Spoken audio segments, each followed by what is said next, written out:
안녕하세요. CR국어 양일쌤입니다. 오늘은 지난 시간에 이어 연역과 귀납에 이어서 유비논증에 대해서 공부해 보겠습니다. 유비논증을 다른 말로 유비추론이라고 하기도 하죠. 두 글자를 줄여서 유추라고 합니다. 우리가 독서에서 많이 겪어본 그런 경험이죠. 자, 이 개념을 잘 공부하기 위해서 글자풀이부터 먼저 시작해 볼게요. 한자 유자는 무리 유자가 되겠고요. 비자는 견줄 비자입니다. 무리라고 하는 건 집단 뭐 그런 뜻이고, 견주다는 얘기는 비교한다 이런 뜻이 되겠죠. 자, 두 개를 서로 비교한다 뭐 이런 뜻이 되겠네요. 글자풀이 바탕으로 뜻을 좀 진전을 시켜 보겠습니다. 두 개의 사물 간에 어떤 유사성이 있고요. 그 유사성을 근거로 다른 속성도 유사할 것이라고 추론하는 것. 자, 이게 바로 유추가 되겠습니다. 두 무리 간의 유사성을 바탕으로 다른 것도 비슷할 것이라고 추리하는 거죠. 뭐 당연한 논리 아닐까요? 이걸 바탕으로 개념을 한 번 더 정리해 보겠습니다. 하나의 특수한 사례로부터 또 하나의 특수한 사례의 공통점을 바탕으로 결론을 끄집어냅니다. 자, 두 개의 사례가 여기에 포함되어 있죠. 따라서 유추는 특수한 사례로부터 그 사례로부터 출발을 해서 다른 사례에 적용을 하기 때문에 구체적 사례에서 논리가 출발되는, 우리가 지난 시간에 배웠던 무슨 논증이죠? 귀납 논증이죠. 귀납 논증에 속하는 추리라고 보면 되겠습니다. 그렇다면 유비추론의 형식은 어떻게 될까요? 우리가 지난 시간에 배웠던 연역과 귀납의 형식을 기억하고 있나요? 그 형식을 기억하고 있는 게 굉장히 도움이 많이 되죠. 유비논증도 그런 형식을 익히는 것이 꼭 필요합니다. 되게 쉽습니다.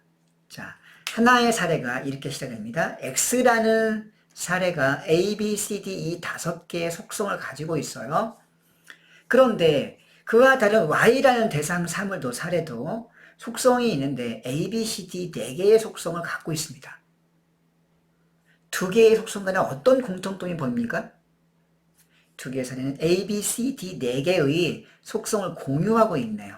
자, 이런 공통점을 바탕으로 다른 속성도 유사할 것이라고 본다면 나머지는 2가 눈에 띄게 되겠습니다. 그렇죠? 자, 그러므로 이로부터 결론을 낼 수 있습니다. 자, Y는 X와 Y의 공통점을 바탕으로 추리해 봤을 때 아마 X와 Y가 A, B, C, D 공통점을 갖고 있기 때문에 아마 Y가 E도 어떤 속성을 갖고 있을 것이다 라고 추리하는 건 너무나 뻔한 결과 아닐까요? 자, 이렇게 본다면 자, 유비추론의 형식은 되게 간단하고 쉽습니다. 이 형식을 잘 기억해 두시고 이걸 바탕으로 밑에 있는 쉬운 예를 한번 공략해 보겠습니다. 예, 1번 전제부터 볼까요? 온나무. 자, 시골 가면 이렇게 들판 산속에 있는 나무인데요. 여기에 이렇게 피부 같은 데가 닿으면 피부가 이렇게 이렇게 달아오르고 부스럼 같은 게 생기는 그런 독성이 있는 나무입니다. 물론 이 나무가 시골에서 굉장히 기묘하게 쓰이기도 해요. 자, 온나무는 A, B, C 3개의 속성을 갖고 있습니다. 자, 그런데 우리가 산에 가다가 그 온나무와 똑같은 나무인 것 같은데 모양은 잘 모르겠어요. 그런데 그 나무에 내가 손을 스쳤더니만 이 팔뚝에 이런 부스럼이 돋아오르기 시작하는 겁니다. 자, 이 나무도 온나무인지 정확히 몰랐는데 스쳐보니 부스럼이 생기는 그러한 성질, A, B, C 같은 성질을 갖고 있네? 어허, 그렇다면 이 나무, 우리가 이 나무가 뭔지는 몰랐지만 속성이 똑같은 거와 봤을 때 이 나무가 아마도 X의 온나무일 것이다. 이렇게 추리하는 거죠. 뭐 되게 간단한 거 아닙니까? 자, 이런 형식을 통해서 우리가 유비추론의 기본적인 패턴이 적용되고 있음을 확인해 볼 수 있었네요. 그렇다면 이제 조금 더 심화된 사례를 한번 살펴보겠습니다. 우리가 흔히 매스컴에서 동물 실험 같은 걸 많이 이렇게 보게 됩니다. 동물 실험이 뭐 도덕적으로 옳다, 뭐 그르다, 뭐 찬성한다, 반대한다 이런 논쟁이 되고 있는, 쟁점이 있는 그런 사례이죠. 그런데 여기에서 또 유비논증이 적용되고 있습니다. 특히 동물 실험을 옹호하는 사람들은 그런 논리를 바탕으로 실험을 전개하고 있는 것이죠. 자, 인간의 불치병을 고치거나 또 인간에게 필요한 약을 개발하기 위해서 동물을 통한 임상 실험을 많이 하고 있죠. 자, 그런 논리 속에 유비 논증이 숨어 있다는 사실, 자, 이제 한번 우리가 내 눈으로 한번 심화해서 살펴보겠습니다. 자, 분석해 볼까요? 동물 실험을 주장하는 사람들은 이런 식의 기본적인 전제를 깔고 있습니다. 어떤 신약 치료법이 동물에게 효과가 있다. 우리가 이 실험을 통해서 결과를 확인했다. 라고 이렇게 얘기하죠. 자, 동물이 X가 되겠고요. 그 신약 치료법이 A가 되겠습니다. 그죠? 자, 그런데 인간이 여기서 Y가 되겠네. 인간이 그 동물과 유사한 속성, 유사한 DNA를 갖고 있습니다. 자, 그러니까 동물도 아까 위에 올라가서 보면 동물도 신약 치료법 효과가 있는 건 A라는 속성이 되겠고요.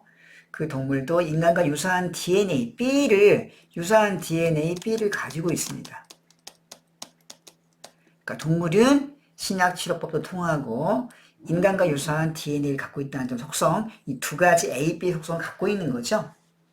그런데 인간은 동물과 유사한 DNA, 즉 B의 속성을 갖고 있습니다.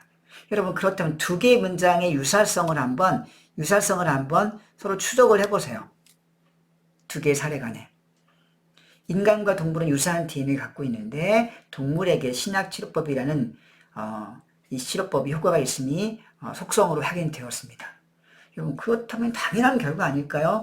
그러므로 인간이라는 Y에게도 동물의 치료법인 A가 속성으로서 유효할 것이라는 결론을 쉽게 내릴 수 있는 거죠.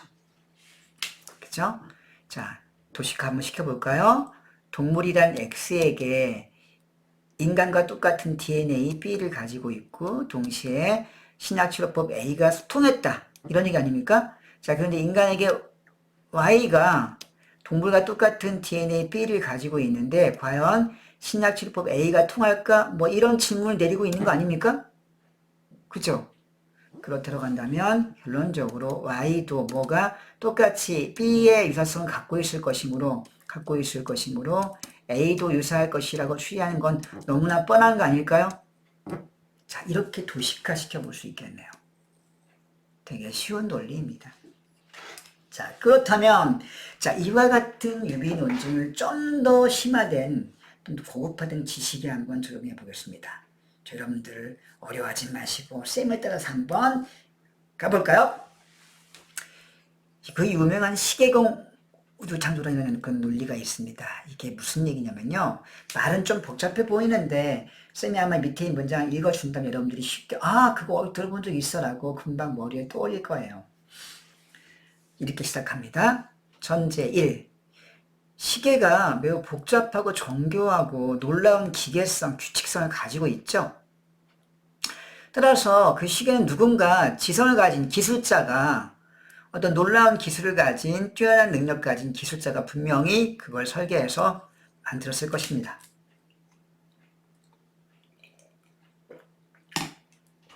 그런데 우리가 우주도 보면요 매우 정교한 어떤 그 행성의 운동 법칙을 갖고 있고 정교한 어떤 놀라운 규칙성을 가지고 있습니다. 그렇죠? 그러면 이렇게 정리해 볼까요? 시계를 X라고 보겠습니다. 놀라운 규칙성을 가지고 있고 A를 갖고 있습니다. 그 다음에 따라서 B를 지성을 가진 존재가 설계했을 것이라는 그런 속성을 우리가 추리해 볼 수 있죠. 갖고 있습니다. 자, X는 밑에 볼게요. 시계라는 X는 복잡 정교한 규칙성을 가지고 있고 따라서 지성을 가진 존재 B가 있을 것이다. 즉 기술자가 있을 것이다. 뭐 이런 속성을 갖고 왔죠. 자, 거기에 우주도 똑같이 Y가 우주입니다. Y 우주. 똑같은 규칙성을 가지고 있습니다. 복잡한 어떤 설계에 의해서 규칙에 의해서 움직이는 놀라운 조화로운 세계죠. 따라서 시계 X와 우주 Y는 A라는 규칙성을 공통으로 가지고 있습니다. 따라서 X가 B라는 속성을 더 갖고 있음을 봤을 때 Y인 우주도 어떨까요? Y인 우주도 누군가 이걸 설계한 B라는 기술자, 그죠? 놀라운 절대자 같은 것들을 생각해 볼 수 있겠죠? 이런 추론이 가능한 거 아닐까요? 자, 우리가 이걸 바탕으로 한번 결론 문장을 비교해서 한번 문장으로 바꾼 걸 한번 따라가 볼까요? 결론 3. 따라서 우주도 누군가 지성을 가진 존재가 설계를 만들었을 것이다. 자, 여기 나왔네. 이게 바로 B죠. 그죠? 자, 이걸 다른 식으로 문장을 바꿔볼까요? 그러니까 우주도 놀라운 규칙성과 조화로운 어떤 질서를 가지고 있으므로 시계가 그러하듯이 우주도 누군가 그것을 창조했을 것이다. 시계의 설계자, 기술자가 있는 것처럼 우주의 설계자, 기술자가 있을 것이다. 따라서 신은 존재한다. 이와 같은 놀라운 결론을 내릴 수 있는 거죠. 여러분, 이거는 중세 시대예요. 신의 존재를 증명하기 위해서 만든 그런, 근대에 들어서 만든 그런 놀라운 논리죠. 자, 이것이 현대에도 계승되어서 사용되고 있는 겁니다. 놀라지 않습니까? 자, 다음을 보겠습니다. 유비추론이 되게 쉽고 간명하죠? 이제 그 기본 지식을 바탕으로 이제 좀 쉬운 사례를 한번 만들어 보겠습니다. 연습이 많이 필요합니다. 화성 생명체에 관한 이야기를 한번 해볼까요? 여러분들, 화성에 생명체가 있을까요? 자, 지금 현재 확인된 어떤 그 탐사에 의하면 현재 생명체는 확인되지는 않고 있죠. 많은 어떤 탐사선이 가서 탐사해보고 수집을 하고 있지만 현재는 확인되지는 않고 있습니다. 여러분, 그러나 과거에는 어땠을까요? 과거에는 어땠을까? 우리가 추리해볼 수 있을까요? 자, 어떻게 하는지 한번 따라가 보겠습니다. 자, 지구에는요, 물이 있습니다. 자, 지구가 X, 물이 스몰 a입니다. 그래서 생명체가 살고 있죠. B죠. 자, 그런데 화성 네모입니다. Y입니다. 현재 물은 없지만 과거에 물이 흐른 흔적이 있습니다. 그러니까 화성의 A가 되겠네요. 여러분, 그럼 지구 X와 화성 Y는 어떤 공통점이 있습니까? A야, 즉 물이 흘렀다는 어떤 공통점, 물이 있었다는 공통점이 있는 거죠. 현재와 과거에 뭐 차이는 있지만요. 자, 그렇다면 어떤 유비논증 결론을 끄집어올 수 있을까요? 자, Y인 화성에는 그러므로 A를 공통으로 하고 있으므로 어떤 걸 끄집어올 수 있습니까? 그렇죠. B가 오겠네요. B. 자, B, 즉 생명체가 과거에 존재했을 것이다. 뭐 당연한 거 아닐까요? X는 A 플러스 B, Y는 A. 그러므로 Y는 A이므로 뭐 할 것이다? B로 있을 것이다. 자, 이렇게 추리하는 것이 유비논증의 기본적인 형식이었죠. 다시 한번 확인이 되었네요. 자, 여러분들 이제 이거 바탕으로 한번 구사해 볼 수 있겠습니까? 자, 밑에 한번 돌고래에 대해서 한번 추리해 보겠습니다. 여러분들 그 돌고래 쇼 하는 데 가서 본 적 있습니까? 물론 돌고래 쇼도 비인간적이다, 동물을 학대한다, 이런 어떤 논쟁이 있어서 우리나라에도 제주도에 있는 그 돌고래 쇼장에서 있었던 돌고래들을 자연 생태계로 돌려보내는 그런 같은 일화가 있었죠. 상당히 감동적인 일이었는데요. 자, 우리가 돌고래에 한번 생각해 보겠습니다. 여러분, 돌고래가 인간 이 조련사하고 굉장히 친하게 지내는 걸 알 수 있죠. 뽀뽀도 하고 막 특정 조련사하고만 친하고 지내고 다른 조련사는 정을 주지 않습니다. 감정 교류가 굉장히 능하다는 걸 알 수 있고요. 인간과 소통하면서 뭔가 스토리를 만들어가는 그런 놀라운 사실을 우리가 종종 볼 수 있습니다. 그렇다라고 한다면 과연 인간처럼 돌고래도 언어 사용을 하고 있을까요? 자, 그런 의문이 떠오릅니다. 자, 그에 관한 유비논증이 있어서 소개해드립니다. 자, 한번 따라가 볼까요? 여러분들, 인간의 뇌가요 1500g인 거 아시죠? 포유류 중에서 가장 많습니다. 1500g 정도 되는데 언어 사용 능력이 있습니다. 자, 두 가지의 속성이 나와 있네요. 인간의 뇌 X, 1500g의 뇌 용량 A, 언어 사용 능력 B가 되겠습니다. 자, 돌고래의 뇌는요 Y입니다. 그리고 1300g. 용량이 약간 작지만 그래도 포유류 중에서는 인간의 버금가는 정도의 아주 큰 뇌 용량을 갖고 있는 게 돌고래의 뇌 용량이죠. 그래서 자, A, 비슷하게 A를 갖고 있습니다. 자, 그러므로 여기 밑에 Y 돌고래를 주어로 선생님 갖고 올게요. 돌고래는 뭐 할 것이다? 자, A의 속성을 XY가 공유하고 있으므로, 그죠? 똑같이 Y도 A처럼 B 할 것이다. 이런 내용을 집어넣을 수 있는 것을 갖고 와 볼까요? 그럼 어떤 내용을 적을 수 있습니까? 그렇죠. 그러므로 돌고래는 인간의 뇌처럼 큰 뇌 영역을 갖고 있으므로 인간이 언어를 사용하듯이 돌고래 또한 언어 사용 능력이 있을 것이다. 자, 이렇게 생각해 볼 수 있는 거죠. 어떻습니까, 여러분? 놀랍지 않습니까? 자, 여러분, 이 논증을 보면서, 아, 정말로 그러할지 좀 궁금함을 가질 수도 있겠습니다. 자, 쌤이 이런 데 관심이 많아요. 쓸데없이. 쌤이 어떤 다큐멘터리에서 본 건데요. 돌고래가 인간처럼 물론 말할 수 있는 이런 인간처럼 무슨 이렇게 분절음을 가지고 아야, 어여, 오요, 우요 이렇게 이런 언어 사용을 하진 않습니다만은 돌고래가요, 이 초음파를 발사해서 다른 고래 무리와 교신하고 소통한다 합니다. 그러니까 언어에 사용하는 어떤 언어의 종류는 다르지만 소통하는 것인만 분명한 거죠. 그래서 그런 과학적인 증거로도 입증이 된 바가 있습니다. 자, 여러분, 그렇다 한다면 유비추론은요, 실생활에서 많이 사용됩니다. 이렇게 지금 우리가 살펴봤듯이 뭐 시계공 우주창조론, 그다음에 화성인 생명체, 원나무 등등등등 엄청나게 많이 사용이 돼요. 그리고 과학에서도 역시 많이 사용되고 있습니다. 심지어는요, 고려시대 수필 문학인 고전수필 여러분들 설, 이옥설, 슬견설, 도자설, 자, 그런 식의 설이 많이 나온 걸 알 수 있는데요. 그 설에도 역시 이 유비논증이 많이 사용되고 있습니다. 자, 고전문학 공부를 많이 한 친구들은 벌써 알고 있을 거예요. 한번, 자, 우리가 문학 수업 시간은 아니지만 그 작품의 일부를 가지고 와서 분석적으로 한번 접근해 보겠습니다. 이규보의 이옥설이라는 그런 수필이죠. 이옥. 자, 이 앞에 이자가 수리할 이자고요. 수리하다, 옥이 집옥자입니다. 그러니까 집을 수리한 이야기란 뜻이네요. 자, 여기에 사례가 나옵니다. 유비논증이 사례와 사례의 공통점을 끄집어오는 것이니까 먼저 사례가 나와야 되겠죠.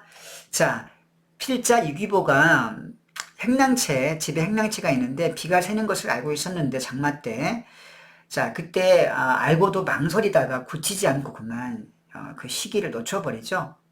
나중에 여름이 왔을 때 기둥이 썩어서 그걸 고치느라고 수리비가 아주 엄청나게 많이 들었던 경험을 소개해주고 있습니다. 그러니까 집이 X가 되겠고, 자, 비가 와서 잘못이 있었는데 고치지 않았습니다. 수리비가 많이 들었다. 자, 이 A, B라고 할 수 있겠네요. 자, 그런데 사람은 Y입니다. 똑같이 잘못이 있을 때 고치지 않았어. 자, 고치지 않았습니다. 여기가 A가 되겠고, 고치지 않으면 인생이 똑같이 망가지겠죠? 자, B, 이 사례에서 벌써 유비논증이 한번 적용이 되었네요. 자, 이 유비논증을 문장으로 정리하면 어떻게 됩니까? 따라 사람은 잘못이 있을 때 반성하고 고쳐야 하지만 본성을 유지할 수 있다. 자, 주장으로까지 자, 여기에 전개가 되고 있네요. 행랑채와 사람의 유사성을 바탕으로 추리가 되고 있다는 점에서 사례 대 사례의 유사성 바탕으로 한 유비논증이라는 걸 알 수 있습니다. 자, 우리가요, 자, 이렇게 살펴보니까 유비논증이라고 하는 게 장점이 있네요. 알고 있는 지식, 여기 사례, 행랑채 같은 알고 있는 지식, 자, 인간의 뇌 같은 알고 있는 지식, 지구에 물이 있고 생명체 같은 알고 있는 지식을 바탕으로 알려지지 않은 대상, 사람이 잘못, 그 다음에 돌고래의 뇌, 그 다음에 화성의 생명체 같은 모르는 지식을 예측할 적용하고 있다는 걸 알 수 있죠.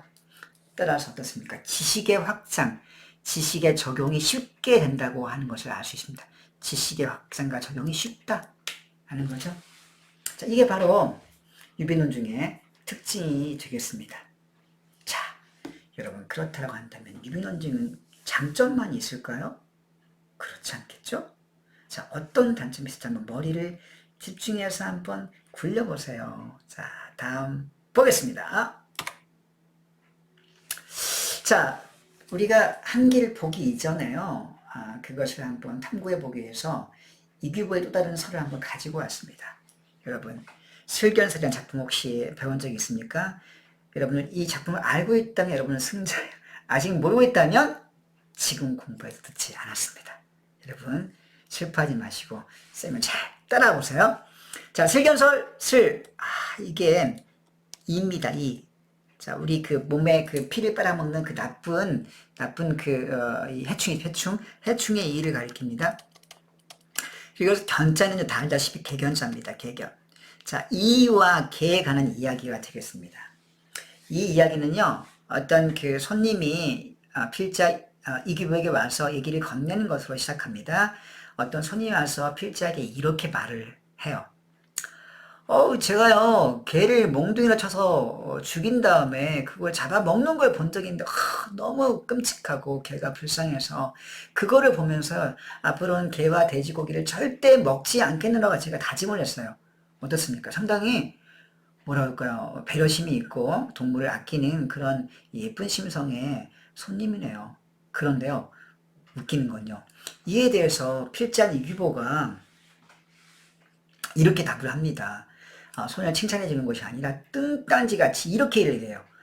글쎄요, 어떤 이가 잡아서 불 속에 이를 잡아서 불 속에 넣어서 태워 죽인 걸 본 적이 있는데, 어떻게 이가 그렇게 불쌍한지, 앞으로 나는 이를 잡지 않고, 절대 그냥 이를 잡지 않고, 나는 같이 살겠어. 피를 뜯겨먹는 한이 때려도 이를 잡지 않을 거야.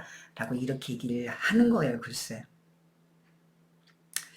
자, 그러면서 필자가 그 말을 하니까 당연히 듣고 있던 손이 어떻습니까? 손이 어떤 반응 보일까요? 하고 정말 이해할 수 없는 거죠. 도대체 이 사람 미친 거 아니야? 아니, 뭐, 이하고 걔가 똑같다는 게 말이 돼? 걔가 불쌍한 건 이해하기 당연하지만 이가 불쌍하다니 아니 이해할 수 없어 라고 이렇게 생각했겠죠.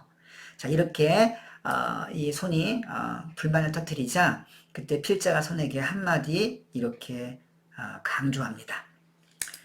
손님, 개나 이나 크기만 다를 뿐 모두 생명체 아닌가요? 그러니까 생명이 귀한 것은 마찬가지죠. 따라서 개와 이가 죽으면 같습니다. 라고 이렇게 말하는 것입니다. 여러분 어떻습니까? 논리적으로 볼 때는 문제가 없는 것처럼 보이죠? 그렇잖아요. 그죠? 개가 X입니다. 개가 X고요. 개를 죽이는 것을 보고 개가 불쌍함. 자, 개를 찾아 죽였다. 생명을 죽이는 것은 인간에게 생명을 죽인다. A, 그리고 불쌍하다. B. 그죠? 따라서 고기를 먹지 않겠다. C. 자, 거기에 대해서 필자가 얘기합니다. 자, E가 Y고요. E가 Y입니다. 자, 불 속에 넣어서 태워 죽였다. 개를 잡아서, 태워 죽였다. 여기서 이제 개를 태워 죽였다. A, 잡아서 A고, 그 다음에 죽이는 걸 B죠. B 불쌍한 거 B네요. 태워 죽여서 A고 B가 불쌍한 겁니다. 그래서 앞으로 잡지 않겠다. 이게 C입니다. 똑같은 거네요. 정리해봅시다. 자, 개가 X고요. A 플러스 B 플러스 C 아닙니까? 그래서 Y도 똑같이 불 속에 잡아서 태워 죽이고 그래서 앞으로 잡지 않겠다. 똑같은 거 아닙니까? 자, 두 개는 완벽하게 일치한 유사성을 갖고 있네요. 따라서 논리적으로 볼 때 유비논주의 가정을 볼 때 자, 필자 유기변은 전혀 논리적으로 허점이 없습니다. 따라서 개와 이와 죽음은 같다라고 이렇게 당당하게 결론을 내리고 있습니다. 생명체 본성은 크기와 상관없이 똑같다는 거죠. 여러분들, 그런데 이 논증에서 공감할 수 있습니까? 과연 그러한가요? 자, 선생님이 이에 대해서 이렇게 평가를 해봤습니다. 여러분은 어떻게 생각하십니까? 선생님 평가를 한번 듣고 한번 공감하는지 아니면 공감 못하는지 한번 생각해 보세요. 선생님은요, 이걸 보면서, 물론 유사성이 있죠. 아까 선생님이 말한 것처럼 유사성이 있습니다. 그죠? 있잖아요. 자, 둘 다 생명체인데다가 생존의 본능이 있다는 점에서 똑같이 유사성이 있습니다. 그러나 여러분, 두 생명체가 인간에게 가지는 가치가 똑같습니까? 다르잖아요. 차이점이 있잖아요. 자, 우리의 상식에 비춰볼 때 개는 유익한 동물이잖아요. 그런데 이는 해충입니다. 맞죠? 그러니까 유사성이 있긴 있지만 결정적으로 차이점이 크다는 점, 우리가 이 점을 놓치면 안 됩니다. 우리의 상식적인 어떤 기준에 비춰볼 때 그 유사성보다 차이점이 크다는 거죠. 따라서 제가 볼 때는요, 내가 볼 때는 이 유기보호가 판단한 유사성은 있긴 있지만 그 판단이 상당히 주관적이다. 응? 유사성이 있긴 있지만 차이점이 더 크다라고 저는 생각해요. 따라서 이규보의 슬견설에 나오는 개와 이의 어떤 그 죽음은 같다라고 보는 그런 논증은 우리의 상식에 비춰볼 때 설득력이 떨어진다라고 볼 수밖에 없는 논증이에요. 여러분 공감하십니까? 공감 못한다고요? 그럼 선생님의 어떤 주장에서 반론을 펼쳐보세요. 네? 못하겠다고요? 그게 여러분이 아직 수준입니다. 기분 나쁘다 어쩔 수 없어요. 네? 반론 있으면 댓글 다세요, 여러분. 자, 여러분 그렇다면 이런 식의 유교 같은 유비논 중에 어류가 유교만 하는 게 아니고요. 우리가 일상생활에서 많이 그런 것들을 실제로 겪고 있는데 여러분 그 모를 뿐이에요. 불쌍하게도. 누가 그걸 많이 실수를 범하고 있느냐? 말도 안 나오네. 바로 어른들입니다. 어른들이요. 아이들 여러분들 훈계할 때 많이 쓰는 논 중에 오류예요. 엄친아, 엄친딸, 뭐 좀 지난 단어, 야 엄마랑 친한 엄마 친구 아들 걔 말이야 공부 정말 열심히 하니 걔 진짜 쉬는 쉬지도 않고 아침 일찍이나 독서실에 가서 공부하고 결국은 걔 진짜 인서울 하고 스카이 갔잖아. 너는 대체 뭐 하는 거야? 너 그러다 망해. 이게 바로 유비논중입니다. 일종의 그죠? 엄친딸도 마찬가지예요. 자, 그리고 요즘 우리 같은 라떼, 라떼 어법. 이것도 아주 그냥 문제가 많죠. 야, 아빠가 어렸을 때 말이야. 아빠가 어렸을 때야. 야, 진짜, 밥, 도시락 2개 싸고 다니면서 진짜 하루 종일 12시간씩 공부했어. 14시간씩 공부하고, 너 몇 시간 공부하냐? 자식들아. 그래서 내가 인생, 진짜 이 아빠 때는 말이야. 진짜 열심히 했어, 임마. 여러분들, 이럴 때 가만히 있지 마시고요. 쌤한테 오늘 배운 유비논중의 오류에 대해서 공격을, 반론을 펼쳐보세요. 어떻게 해요? 어떻게 하냐고요? 이렇게 하는 거죠. 아빠 때는, 아빠 때는요, 학원도 없었고요. 그죠? 자기 공부만 했죠. 예? 스트레스도 적고.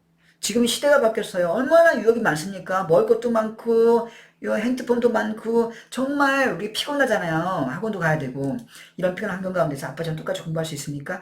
그때와 다, 시대가, 자, 공통점이 있긴 있어요. 입시라는 공통점이 있지만, 시대가 얼마나 많이 바뀌었습니까? 그 차이가 훨씬 더 커, 차이가 훨씬 더 큽니다. 공통점의 한계라면 차이점이 3개예요, 3개. 예? 엄마, 아빠, 좀 아십니까?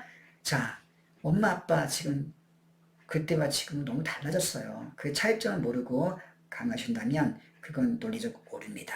제가 학원서 시아국 안에서한테 배웠단 말이에요! 이렇게 따져보세요. 엄마, 아빠가 인정 못하면 저한테 전화하십시오. 제가 대신 싸워드리겠습니다. 자, 일단 볼까요? 자, 이제 한계 정리해 보겠습니다. 여러분, 한계. 유비논증은 어떻습니까? 지금 유사성을 바탕으로 하죠. 그러나, 어때요? 그러나, 두 대상사의 유사성은 그야말로 유사성일 뿐이지 똑같은 동일성은 아니잖아요. 그죠? 자, 거기다가 또한 유사성의 판단이 주관적일 수밖에 없습니다. 그렇잖아요. 응? 그렇기 때문에 유기논증의 결론은 필연적인 참이 아니라 대략적으로만 참이다. 여러분들 기억납니까? 대략적인 참은 뭐라고 하죠? 그렇죠. 개연적인 참이라고 합니다.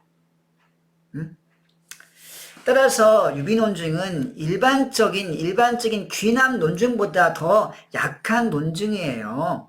왜냐고요? 여러분 귀남 논증은 사례 근거가 몇 개나 됩니까? 1개 갖고 됩니까? 2개, 3개, 4개. 자, 3개 모든 다 까마귀가 검다라는 주장을 펼치려면 까마귀 몇 번을 검사해야 되겠어요? 3번, 4번 거 됩니까? 수십 개, 수백 개 해야 되겠죠. 자, 이렇게 귀납추론은 사례가 많이 나와야 됩니다. 그래서 귀납추론의 결론은 유비논증에 비해서 근거가 훨씬 더 많은 거죠.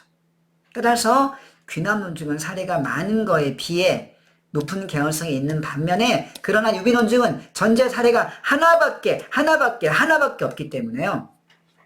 그만큼 인과관계가 매우 약하다 이런 얘기입니다. 그래서 뭐라고 불러요? 약한 논증이라고 부르는 거예요. 여러분 아시겠습니까? 자, 그러나 유비논증을 많이 쓰는 게 사실이기 때문에 우리가 유비논증이 무용한 것은 아닙니다. 자, 유비논증이 다 약한 게 아니고 어떤 논증이 굉장히 유사성이 강할 때는요. 유사성이 아주 강하고 유사성이 정도가 많을수록 강한 논증이 되겠고요. 유사성이 적을수록 약한 논증이 돼요. 알겠습니까? 따라서 유사성의 정도가 유비 논증의 어떤 신뢰성을 결정한다, 이런 얘기입니다.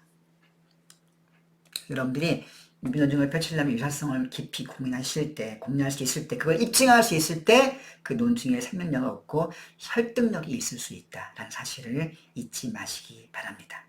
자, 한 번 더 정리하면요. 자, 유비 논증은 수용 가능해야 되고요. 그 다음에 밀접한 논리적 연관성이 있어요. 다시 말하면 유사성이 커야 되고요. 따라서 반대로 뒤집으면 유사성이 크고 수용 가능하다면 어떨까요? 반론 가능성, 즉 반증 가능성이 적을 수밖에 없겠죠. 자, 여러분, 이렇게 해서 유비 논증의 한계와 그 한계를 극복하기 위한 방법까지 한번 정리해 봤습니다. 여러분 어떻습니까? 오늘 재미있었나요? 선생님이 여러분들한테 유비 논증의 개념과 지식을 전하는 것뿐만 아니라 여러분의 논리적인 능력과 추리 능력, 사고의 능력을 한 번 더 업그레이드 시킬 수 있도록 선생님이 더 깊이 있게 한번 정리해 봤습니다. 선생님 여러분 훨씬 노력하죠? 여러분들의 어떤 독서 그리고 국어에서 수능 국어에서 성공과 또 만점 1등급을 위해 선생님은 끝까지 열심히 최선을 다해서 노력하겠습니다. 안녕.